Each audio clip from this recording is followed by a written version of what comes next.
Thank you very much. Good afternoon, ladies and gentlemen. And I would like to thank the AI Media House and the Data Engineering Summit 25 for having me here. I am Dr. Pankaj Dikshit, and I am the Chief Technology Officer of Government e-Marketplace. Some of you who would have heard of it, some of you may not know about it. This is actually, it works like, something like the Amazon for the government. Government, I mean the central government, the state government, the ministries, the state departments. So whatever public funds, the money that you pay as taxes, and which the government wants to use for purposes for office or infrastructure, they get spent through this platform, right? So, pre-GeM era and post-GeM era. Prior to GeM, the tenders used to come out in small knowledge circles. Okay, there is a tender out. Few people would know, they would tender for it, and you know what used to happen. So we have democratized this public procurement business and digitized it, and made it available to anybody and everybody who wants to be a part of it, right? It's obviously resulted in cost savings. I'll come to a few figures after this slide. There's an efficiency of time because now it's not anybody's time, or anybody can simply change the dates for the bids to happen or the process to close. It's all there on a platform, it is automated, and it happens as per the process that has been put in place. The biggest advantage is reach and inclusiveness. So, if a tender is published or a requirement is there in Tamil Nadu or Andhra Pradesh, somebody from Assam and Kashmir or Himachal can also bid for it if he wants to participate and if he has the right qualifications and if he's there in that business domain. If somebody publishes a tender in Delhi, now somebody in Nagaland or Tamil Nadu or Andhra Pradesh or Gujarat can also participate in it. So we've democratized and made the reach and accessibility available to the remotest part of the region. Why? Because all you need is the internet connection and to log on to the portal. And of course, you have to be a participating buyer or seller on that. MSMEs and SMEs have been a big winner of this particular activity, and it makes us happy to say that the 40% of our business is actually taken by the small and medium industries, which is also a push that the Prime Minister of the country wanted to give, and the entire government is focused on ensuring that the small and medium enterprises get their due. Transparency and fairness comes by the fact that it's all available, democratized, commoditized on our portal. So this is a brief organization of how the portal looks like. We have the business services here. We have the various features which allow the government and public sector to purchase. Direct purchase is what works exactly like an Amazon or a Flipkart. You simply select a product, click, check out, and it gets delivered to you. Of course, there are some thresholds. You cannot do that for 2 crores. You can do it for small amounts. But for larger amounts, we have enabled L1 buy. So that goes up to 10 lakhs. And then we have various bids and reverse auctions. So happy to inform that certain reverse auctions where there is high competition, the price reduction is phenomenal. It comes down by even 60 to 70 to 80% at times, depending on what the tender is about. And we also have a forward auction. If you have, infrastructure lying like old servers, racks, routers, IT equipment, or even just furniture, or some old, steel or whatever almirahs lying around, you can do a forward auction. In case you're not able to find a product on our portal, you can also create a custom bid. We call it a bill of material kind of a thing, and you can put that. And so we have various features for contract management, incident management, etc. We have the finance, and obviously payments happen through that. And we are integrated with the public sector treasuries so that your payments are directly linked and controlled by them. A few statistics and figures. I'll just highlight a couple. So we have 22,000 participations per day, right? We give about 17,000 orders per day, right? And we have almost 1,700 to 2,000 bids. In peak times, it even goes beyond 2,000. So 2,000 tenders which are published per day out of which these orders will also include what I just talked about, Amazon kind direct purchase orders where you click and buy and check out, right? So a few figures just to give you the size of what we are doing. And here is the true, picture of what GeM has been up to, maybe silently for those who do not know, but those who do know what we have been doing, right? So this closing year in 24 to 25, we've done $65 billion, nearly $65 billion worth of GMV. So last year was about $48 billion, before that 24. So almost you see an exponential growth that we've been having. Before that was about just $12 billion. So a couple of years back, we were bigger than Amazon and Flipkart in India. Today we are the second largest in the world. The only country which does bigger digital procurement for the government is South Korea. And we are obviously snapping at their heels and would like to beat them at it. In the last 7-8 years I've been there, we've done a total of $155 billion of GMV. Now, what the academic studies show that for every order which is placed and which goes through our portal, we do a 10% saving on that, 8 to 9 to 10%. That means the government of India has saved $15 billion in these past years. And all that is tax-based money, our money, your money, and that the government uses for other purposes. So this was about a brief about GeM. And now I'd like to tell how the technology piece comes into the portal and what I am doing there, and that's why I'm here to discuss with you. We are building a new platform also on the sides, while the one is the 1.0 version is still on. And we would like it to be an AI-first and AI-driven, AI-enabled platform, which drives our motto of efficiency, transparency, inclusivity, right? And the use cases that we have already done, this actually shows that. So we were the first portal in the country to have deployed just last year. I mean, just a year after the generative AI thing went, viral, we had already deployed a GeM AI chatbot by middle of 2024. And so it provides basic generic queries. We use the Mixtral. We, of course, tested with Anthropic and Claude's. We finally settled on Mixtral because it met all our requirements, and it also was the most cost-efficient one. We provide a voice-to-text also, so you can talk to it. It'll convert it into text and still give you the response. We've now built a multilingual, so you can talk to it in 10 Indic languages and still get a response of all the queries that you put on that. We have enabled ticket creation through the same chatbot. You can also get status of your tickets. What we are trying to do is make more features available. So currently, the only post-login feature is the ticket creation and status check.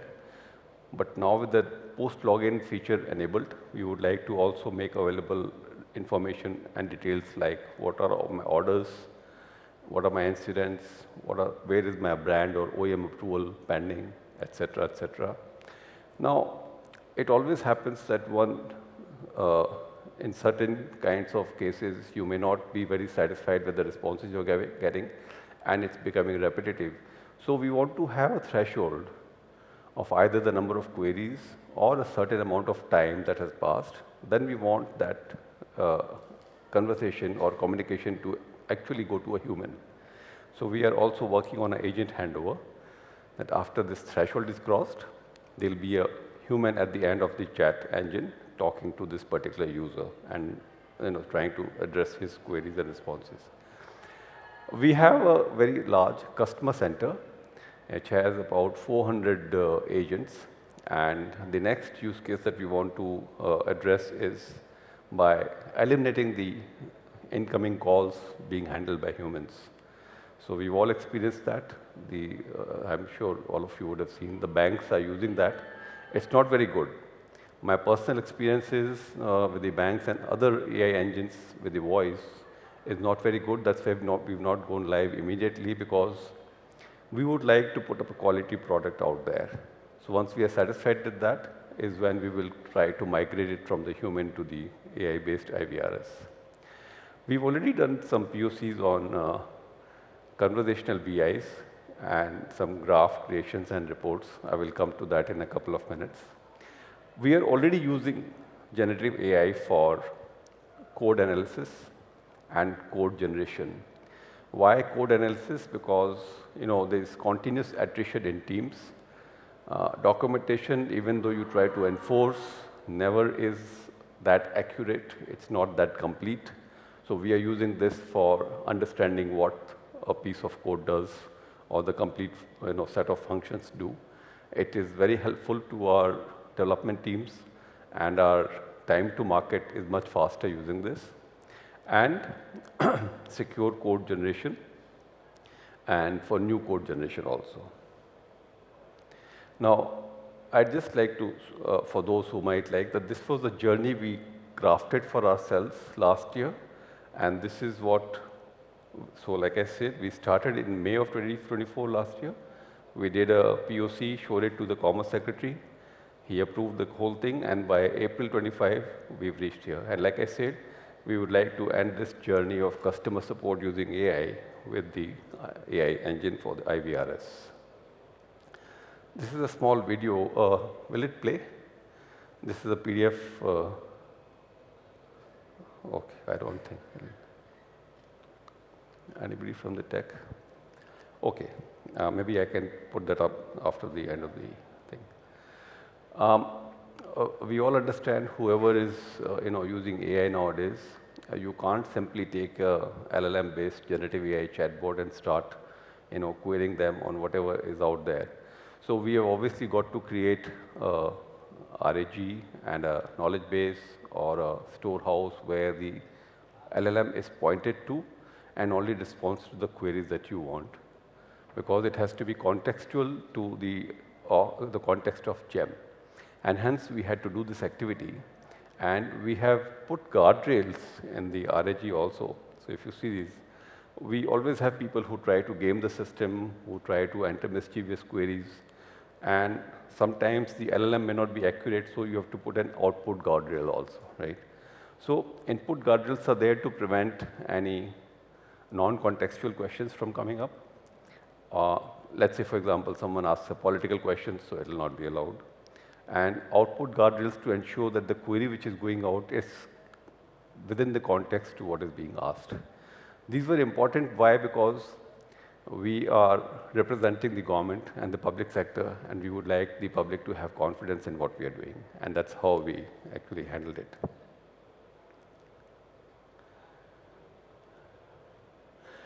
So with that being our journey till now, just for information purposes as to what we are working on.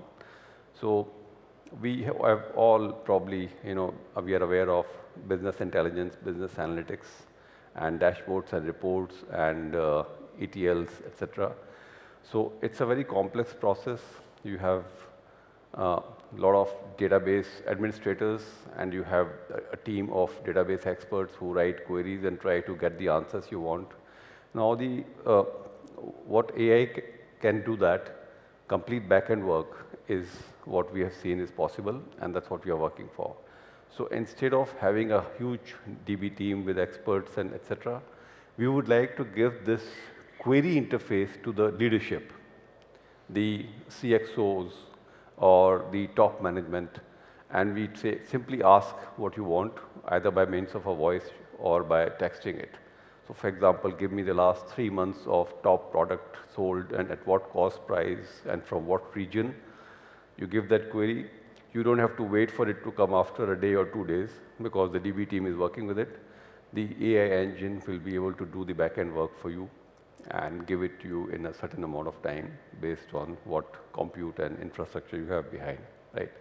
So this is another use case that we are working on. We have done POCs, but the complexity here is we have a huge database which has been built over the last 7, 8 years. It has virtually millions and millions of records and petabytes worth of size. So we are trying to address that, and then we will be able to put that out for the leadership to use. The other is, of course, it's a public platform. You have, the interest of sellers to get orders. You have interest of buyers, certain kinds of buyers that I must give this order to only this person, human weakness. So we, since we are dealing with a public portal and it's public money, we'd like to minimize these collusions. Let everybody, because transparency and fairness is our motto, we'd like to ensure that there is no such activity happening. We'd like to pick up the data, pick up the patterns, see how and where and when it can happen. Even though it's very minimal right now, but then even why shouldn't technology be used to completely eliminate that? So that's one of the use case. And of course, this is very important because this is our day-to-day bread and butter. Whatever somebody purchases on our portal should be the best price, best quality, best brand, whatever that particular buyer wants. And hence, we want to have a complete comparison data that before you put in an order, you are assured that yes, what I have is the best quality. We know that wherever there are analytics and dashboards, it's what leadership wants. It helps in decision-making strategies going forward, right? I'll give an example here that one of the reports that we try to get from our system, it takes 2 nights of running through batches and coming out after 2 days. So what it basically involves is, is what we AI engine will be able to eliminate. Instead of having multiple, we'll be able to do that through the AI engine in just one go. So the context of the query that will be put by the user would be understood, which the AI engine itself will convert to whatever SQL queries are required. They'll be executed, and there'll be an outcome that will be available to the users. And now, AI has, of course, it evolves on a day-to-day basis. Virtually what we had in, let's say, 23 is no more what we have. So we have all heard of the agents. And we are trying to use agentic AIs also. So I think there's an issue with this mic. Can I go on? Okay. So I think 2 days back I read a LinkedIn where there's an hospital in China which is completely being run by 46 AI agents. Now, it's something which is happening, and I'm not saying that everything needs to be done by agents, but agents with human in the loop is something that we are definitely working on, and we will use that for whatever use cases that we can find applicable. Of course, a simple query agent, what's my order, where's my delivery, where's my order, and what have been my monthly, daily, etc. purchases. Conversational BI, I just explained. Now, agent will be very good to assist you in all your journeys, whether you're a first-time visitor to our portal for registering, or you want to buy as a buyer, or you want to sell as a seller. And these are some things which will help you go by step, and also reduce your journey and also give you better satisfaction on your navigation through the portal. And metadata available, I will give you a couple of examples after this. The other is finance would be very happy to have agents which can help them their account payables and expendables and monthly purchases and receivables, create the balance sheets. This would be very much possible. And Copilot, like I mentioned, for documentation, logic, and increasing your coding velocity and efficiency. HR is a function which is another area which is, I think, one of the low-hanging fruits where AI will soon almost completely overtake that. If you put out a position today on a job site, you get virtually hundreds and hundreds of CVs, which is humanly impossible to scan through. So that's a very simple low-hanging fruit where CVs are being scanned today by AI. We are doing that. And once you've shortlisted a certain amount, let's say 5, 10, 15, whatever is your process, then you have the AI engine that does the interviews. We don't have the interviews yet being done by the AI engine, but that is happening as we have learned from the rest of the companies. So once you've done the mock interviews, then you just need to have a final confirmation interview, maybe 1 or 2 depending on your company policy, and then finalize the hiring. So this is one place where the agents would be used very much and very efficiently.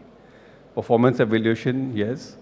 Your annual appraisals, instead of you writing through your last month or last week of the year what you've done, that continuous evaluation through whatever you're doing through your emails or through your metrics which are available on your HR tools would be done. And at the end of the year, whatever the date is or the week is, your performance evaluated will be automatically given by the AI agent.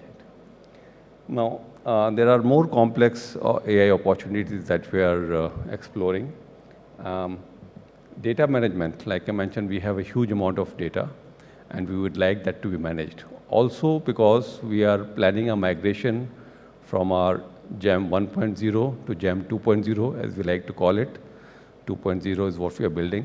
If we have a petabyte worth of data in more than 5,000 tables, I'm sure it'll be humanly impossible for us to actually, riffle through that and see what is to be taken, what is not to be taken, what is junk, what is not junk.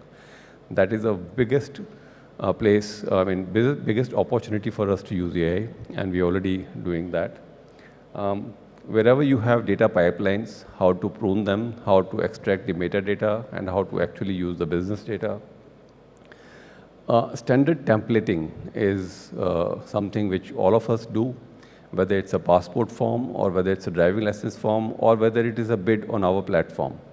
So as I talked about the assistive journeys for bid creation and bid participation, this would be a big change that we will bring about of formatting, templating, and then using the AI to walk you through the entire process on an assisted journey. Anomaly detection outlier, of course, is very much there. Intelligent quality data assessment, and then data architecture considerations. Modeling, etc. This is a standard architectural and engineering principles that we work by, and you would try to use AI in those also. And one very important function of the company, that is the finance. They like to use the word business cockpits to understand all the numbers and to use, slice and dice across various functions, horizontals, verticals, and time, etc., to come at the right strategic decision. AI would be the best one, and we are already halfway through this process of providing the business cockpit. We would do that not only for the finance function of the company, but also for the users to a certain extent. And it could be a model for revenue generation also. On-demand analytics, as I said, if you just put in your text entries, the AI engine is expected to do the back. Forecasting is something that AI does very well. Dynamic pricing, depending on the forecasting and demand generation which happens, you could have the pricing also being done depending on the demand-supply dynamics. And self-learning. The biggest power of AI is that it is capable of learning, and hence we would like to know in advance, based on the system behavior and system metrics, as to how the system is behaving and how it will happen in the coming days or weeks, so that we can take preventive measures and avoid any outages which are affecting business or affecting user satisfaction. Now, the works that we are doing in-house, we've got our internal partners and internal teams which help with that. But for the other use cases which I mentioned that we are on a POC stage or something which we are considering, we would at some point in the time be coming up with a hackathon. And we would expect the startup industries and the ITs companies, the middle and the small and the large, etc., to partner with us and participate. And let's see who all can go on this AI journey with us. So with that, this is my projected vision for what we should be able to do at the end of, let's say, this year or sometime whenever we have done the new portal. So if I simply say or tell my AI engine, just create a bid for me or a tender for me or an RFP with me, with the minimum number of interface or interactions by the human, that's me, it should be able to generate that so that I can publish that. Least amount of clicks, least amount of navigations, least amount of scrolls, the outcome should be available to me. That's the parameter I would consider to be the satisfactory conclusion of my AI work. And if I have participated in a tender and I have lost out, let's say there's a tender, only one person wins, let's say about 15 people have not been able to win that. They should all get an input from my system saying that, look, you did participate, but because of this particular deficiency or shortcoming or this miss in price or product or quality or brand or OEM is the reason why you probably could not win it. Better luck for next time. So that is the kind of vision I have for the GeM as we go forward. And thank you for your time. Thank you very much. That's been my time.